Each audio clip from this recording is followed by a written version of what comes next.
Hello दोस्तों, मैं जगदीश इतिहास तक जेके में आपका स्वागत करता हूं। आज मैं आपको पृथ्वीराज चौहान के बारे में जानकारी दूंगा। पृथ्वीराज चौहान के बारे में पूरी जानकारी प्राप्त करने के लिए वीडियो को लास्ट तक ज़रूर देखें और मेरे यूट्यूब चैनल को सब्सक्राइब कर बेल आइकन प्रेस कर दें ताकि इतिहास की और नई जानकारी की वीडियो का नोटिफिकेशन आपको मिलता रहे। धरती के महान शासक पृथ्वीराज चौहान का जन्म 1149 में हुआ था। पृथ्वीराज अजमेर के महाराजा सोमेश्वर और कपूरी देवी की संतान थे। पृथ्वीराज का जन्म उनके माता पिता के विवाह के 12 वर्ष पश्चात हुआ था। यह राज्य में खलबली का कारण बन गया और राज्य में उनकी मृत्यु को लेकर जन्म समय से ही षड्यंत्र रचे जाने लगे, परंतु वे बचते चले गए। मात्र 11 वर्ष की आयु में पृथ्वीराज के सिर से उनके पिता का साया उठ गया। उसके बाद भी उन्होंने अपने दायित्व अच्छी तरह से निभाए और लगातार राजाओं को पराजित कर अपने राज्य का विस्तार करते गए। पृथ्वीराज चौहान के मित्र। पृथ्वीराज चौहान के बचपन के मित्र चंद्रबरदाई उनके लिए किसी भाई से कम नहीं थे। चंद्रबरदाई तोमर वंश के शासक अनंगपाल की बेटी के पुत्र थे। चौहान का दिल्ली पर उत्तराधिकार। अजमेर की महारानी कपूरी देवी अपने पिता अनंगपाल की इकलौती संतान थी, इसलिए उनके सामने सबसे बड़ी समस्या यह थी कि उनकी मृत्यु के पश्चात उनके शासक को कौन संभालेगा। उन्होंने अपनी पुत्री और अपने दामाद के सामने अपने दोहित्र को अपना उत्तराधिकार बनाने की इच्छा प्रकट की और दोनों की सहमति के पश्चात युवराज पृथ्वीराज को अपना उत्तराधिकार घोषित किया। सन 1166 में महाराजा अनंगपाल की मृत्यु के पश्चात पृथ्वीराज चौहान की दिल्ली की गद्दी पर राज्याभिषेक किया गया और उन्हें दिल्ली का कार्यभार सौंपा गया। पृथ्वीराज चौहान और कन्नौज की राजकुमारी संयोगिता की कहानी। पृथ्वीराज चौहान और उनकी रानी संयोगिता का प्रेम आज भी राजस्थान के इतिहास में अविस्मरणीय है। दोनों ही एक दूसरे से बिना मिले केवल चित्र देखकर एक दूसरे के प्यार में मोहित हो चुके थे। वहीं संयोगिता के पिता जयचंद्र पृथ्वीराज के साथ ईर्ष्या भाव रखते थे, तो उनकी पुत्री का पृथ्वीराज चौहान से विवाह का विषय तो दूर दूर तक सोचने के योग्य बात नहीं थी। जयचंद्र केवल पृथ्वीराज को नीचा दिखाने का मौका ही ढूंढते रहते थे। यह मौका उन्हें अपनी पुत्री के स्वयंवर में मिला। राजा जयचंद्र ने अपनी पुत्री संयोगिता का स्वयंवर आयोजित किया। इसके लिए उन्होंने पूरे देश से राजाओं को आमंत्रित किया। केवल पृथ्वीराज चौहान को छोड़कर पृथ्वीराज चौहान को नीचा दिखाने के उद्देश्य से उन्होंने स्वयंवर में पृथ्वीराज चौहान की मूर्ति द्वारपाल के स्थान पर रखी, परंतु उसी स्वयंवर में पृथ्वीराज ने संयोगिता की इच्छा से उनका अपहरण भरी महफिल में किया और उन्हें भगाकर अपनी रियासत में ले आए और दिल्ली आकर दोनों का पूरी विधि से विवाह संपन्न हुआ। उसके बाद राजा जयचंद्र और पृथ्वीराज के बीच दुश्मनी और भी बढ़ गई। पृथ्वीराज चौहान और मोहम्मद गौरी का प्रथम युद्ध। अपने राज्य के विस्तार को लेकर पृथ्वीराज चौहान हमेशा सजग रहते थे और इस बार अपने विस्तार के लिए उन्होंने पंजाब को चुना था।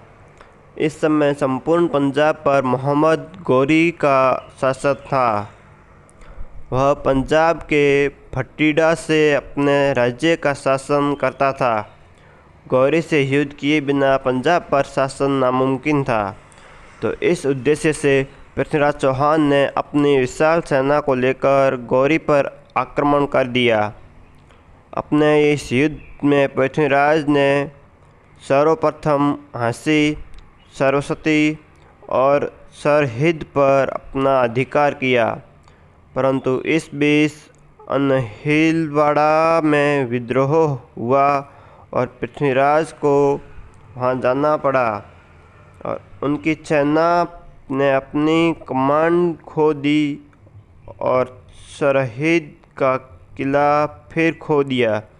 अनहिलवाड़ा से वापस लौटते हुए उन्होंने दुश्मनों के चक्के छुड़ा दिए। युद्ध के केवल वही सैनिक बचे जो मैदान में भाग खड़े हुए और युद्ध में मोहम्मद गौरी भी अधमरे हो गए, परंतु उनके एक सैनिक ने उनकी हालात का अंदाज़ा लगाते हुए उन्होंने घोड़े पर डालकर अपने महल ले गए और उनका उपचार कराया। इस तरह यह युद्ध परिणामहीन रहा। यह युद्ध सरहिंद किले के पास तराइन नामक स्थान पर हुआ, इसलिए इसे तराइन का युद्ध भी कहा जाता है। मोहम्मद गौरी और पृथ्वीराज चौहान का द्वितीय युद्ध। अपनी पुत्री संयोगिता के अपहरण के बाद राजा जयचंद्र के मन में पृथ्वीराज चौहान के लिए कटुता बढ़ती चली गई। तब उसने पृथ्वीराज को अपना दुश्मन बना दिया। वो पृथ्वीराज के खिलाफ अन्य राजाओं को भी भड़काने लगे। जब उसे मोहम्मद गौरी और पृथ्वीराज चौहान के युद्ध के बारे में पता चला तो वह पृथ्वीराज चौहान के खिलाफ मोहम्मद गौरी के साथ खड़ा हो गया। दोनों ने मिलकर 2 साल बाद 1192 में पुनः पृथ्वीराज चौहान पर आक्रमण किया। इस युद्ध के समय जब पृथ्वीराज चौहान के मित्र संबरदाई ने अन्य राजपूत राजाओं से मदद मांगी तो संयोगिता के स्वयंवर में हुई घटना कारण उन्होंने भी उनकी मदद करने से इनकार कर दिया।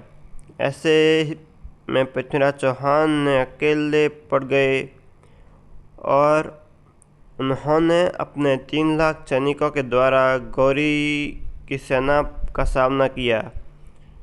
क्योंकि गौरी की सेना में अच्छे घुड़सवार थे, उन्होंने पृथ्वीराज चौहान की सेना को चारों ओर से घेर लिया। ऐसे में वे न आगे बढ़ पाए और न पीछे।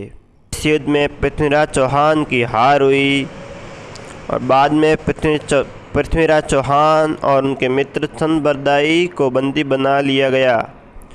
राजा जयचंद्र को भी इसकी गद्दारी का परिणाम मिल गया और उसे भी मार डाला।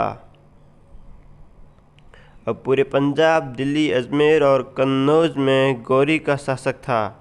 पृथ्वीराज चौहान की मृत्यु।